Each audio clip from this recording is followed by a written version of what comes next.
Walang kinikilingan, walang pinoprotektahan, walang kasinungalingan. Serbisyong totoo lang.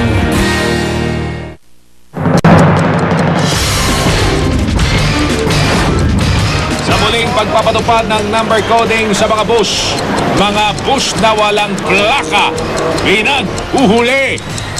Wala nang stranded na pasahero, pero daloy ng trapiko, di pa rin daw naibsan. Manny Pacquiao umataw sa kanyang concert sa Nevada na parang walang iniindang sakit. This fight is coming. Susunod na laban ng pambansang kabao, gustong dito gawin sa Pilipinas. Live coverage ng paglilitis sa Maguindanao Massacre. Itinutulak granada at bala ng grenade launcher. Natagpuan sa loob ng inabandonang bag sa tapat ng compound ng US Embassy. Jackpot sa loto, aabot na sa halos kalahating bilyong piso. How do you know? I don't know. Maybe not. Ang sagot ni Asunta De Rossi sa mga negatibong balita tungkol sa asawa niyang si Congressman Jules Ledesma. At bukod kay Charis, kilalanin ang iba pang Pinoy na mapapanood sa programang Glee sa Amerika.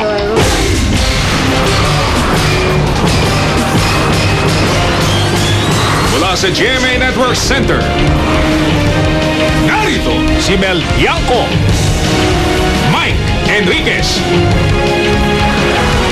Ito ang 24 Oras. Ikakasal na ang panganay na anak ni Prince Charles ng Britanya at ng yumaong si Princess Diana. Humarap ang magnobyo ang mga mag-sweetheart sa media kahapon at suot ng nobya ni Prince William na si Kate Middleton yung mismong engagement ring ni Princess Diana. Ewan ko kung nakita nyo yan, medyo si Prince William ang pangalawang tagapamana ng trono ng Britanya. Sunod siya sa kanyang amang si Prince Charles. Inaabangan ng mga mala fairy tale wedding ika nga na magaganap. Inaabangan din kung sino na kung magiging mas mainit ang magiging pagtanggap ng mga Briton tulad sa naging kasalan noon ng mga magulang ng prinsipe na sina Prince Charles at Princess Diana.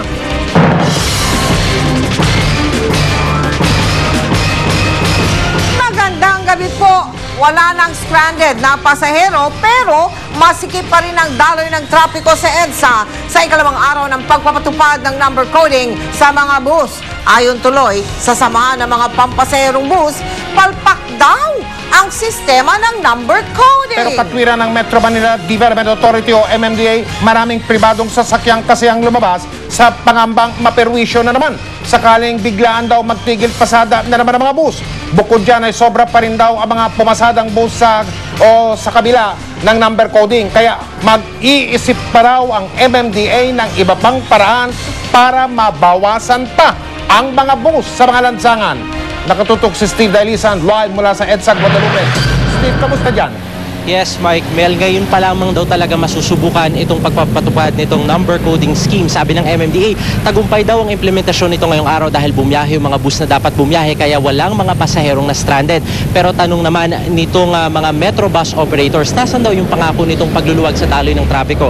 Dito, Mel, Mike, sa bahagi ng EDSA Orense, yung mga pulang ilaw na inyong nakikita sa pinakagawing kanan yung TV screen sa inyong mga pamonumento at yung mga puting ilaw naman ay yung mga papunta ng TAF. Kapwa pumabagal yung usad ng mga sasakyan. Pero sagot naman itong mga MMDA, paano raw tuluyang luluwag itong daloy ng trapiko? Yung tila nakahanap di umano ng paraan itong ilang mga bus operators para makalusot dito sa number coding.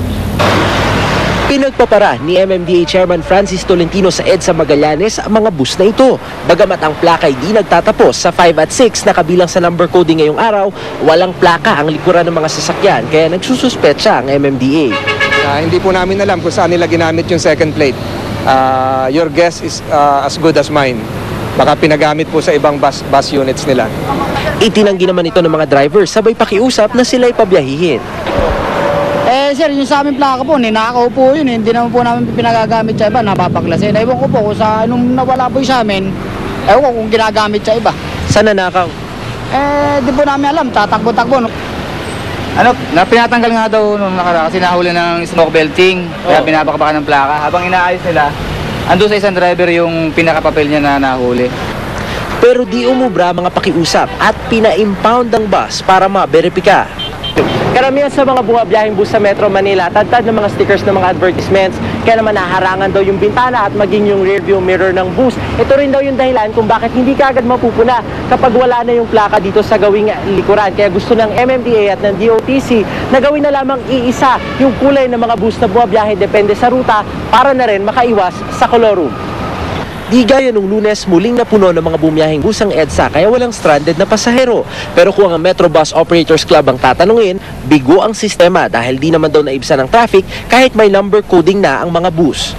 Alam na traffic pa rin. At traffic pa rin po sa private lanes. Kaya lalong matraffic ang private lanes na yon dahil yung mga dating sumasakay sa mga buses ay nagdala ng sarili nilang private vehicles at nakadagdag po yun sa mga traffic ngayon. Punto naman ng MMDA, posibleng naniguro ang ilang commuter na naperwisyo sa umano'y biglaang tigil pasada ng mga bus nung Lunes, kaya raw mas marami ang nagdala ng sasakyan. Kapansin-pansin din daw na marami pa rin sa mga pumapasadang bus ang kakalog-kalog kaya dapat pa raw maghanap ng paraan para bawasan pa sila.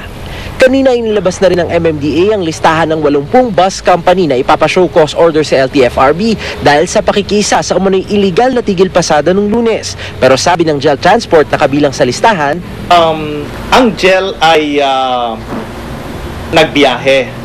So dahil nagbiyahe siya, hindi natin masasabi na kasama sila sa strike.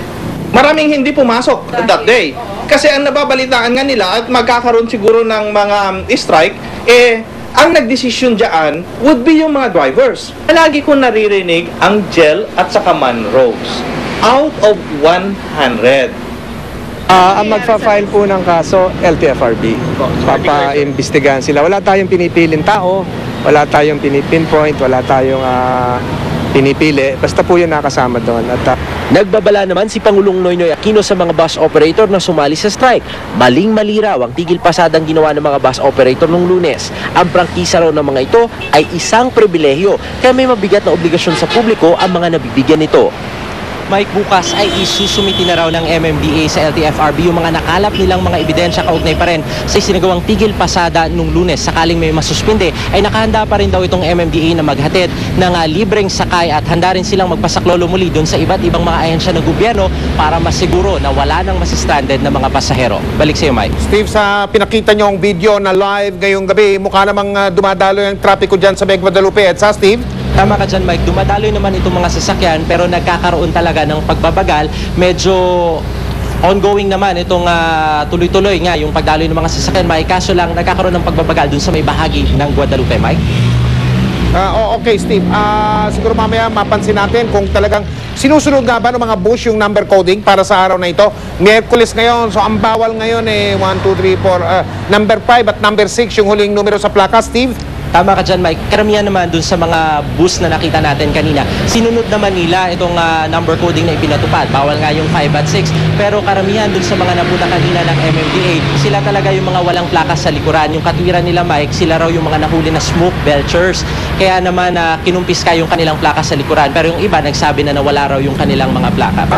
Ewan ko, Steve, kung nababanda ka dyan sa EDSA Guadalupe ng mga ganitong oras, no? Sa pag-ibang araw. Pero yung daloy ng traffic kung nakikita natin, yan ba ay normal para dyan sa EDSA Guadalupe sa ganitong oras ng gabi?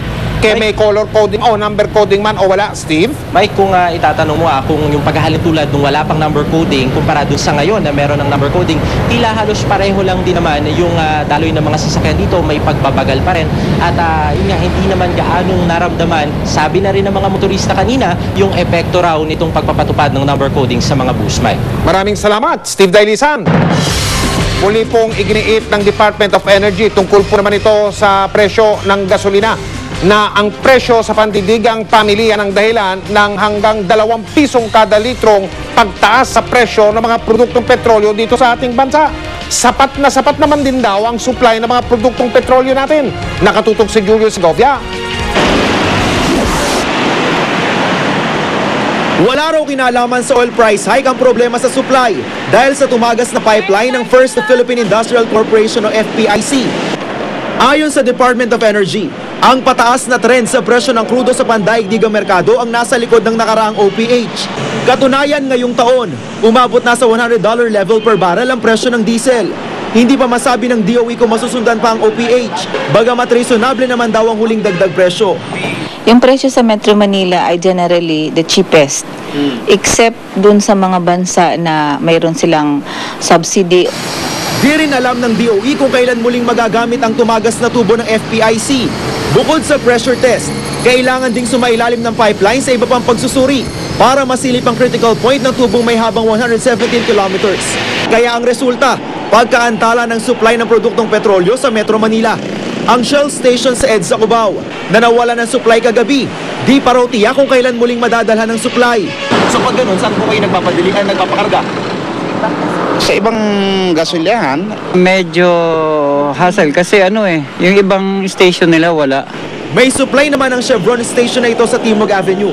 Pero limitado na, kaya hanggang 1,000 pesos lang ang limit nila sa mga motorista. Nagpapakarga ako, nagpapa-full tank para, alam mo na, to anticipate, no? Yung mga, hindi mo alam, mangyari bukas eh. Sabi nila, 1,000 lang daw. ba't nauubos? Anong problema? Ayon sa DOE, hindi kayang tapatan ng mga barge at truck ng Shell at Chevron ang mahigit 7 milyong litrong petrolyo na dumadaloy sa pipeline kada araw. Kung sabihin mong kaya to go back to the original levels, no. I mean, we've already said that even on day one. Hindi kayang i-tracking at i-barge yung volume na dating dinadaan sa tubo. Giit ng DOE, walang fuel shortage. Wala naman daw makikitang mahabang pila ng mga nagpapakarga sa mga gasolinahan. Sapat daw ang supply ng oil products sa Metro Manila. Nagkakataon lang daw na may pagkaantala sa delivery nito dahil sa tumagas na tubo ng FPIC. Ang ibang oil players na hindi umaasa sa pipeline ng FPIC, gaya ng Total at Petron, humiling din sa MMDA ng truck ban exemption para raw makapag-supply ng mas mabilis sa Metro Manila. Pinalawig naman ang isa pang linggo ng MMDA ang truck ban exemption sa may 140 trucks ng Shell at Chevron. Pwede silang bumiyahe mula alas 10 ng umaga hanggang hating gabi, puwera araw ng Lunes at Biyernes. Bawal din silang dumaan sa EDSA, Roas Boulevard at Taft Avenue, lalo pat nakakadagdag sa traffic ang mga truck. We understand their predicament as it affects the economy and the needs of our motorists. But we have to balance everything. Julio Segovia, Nakatutok, 24 Oras.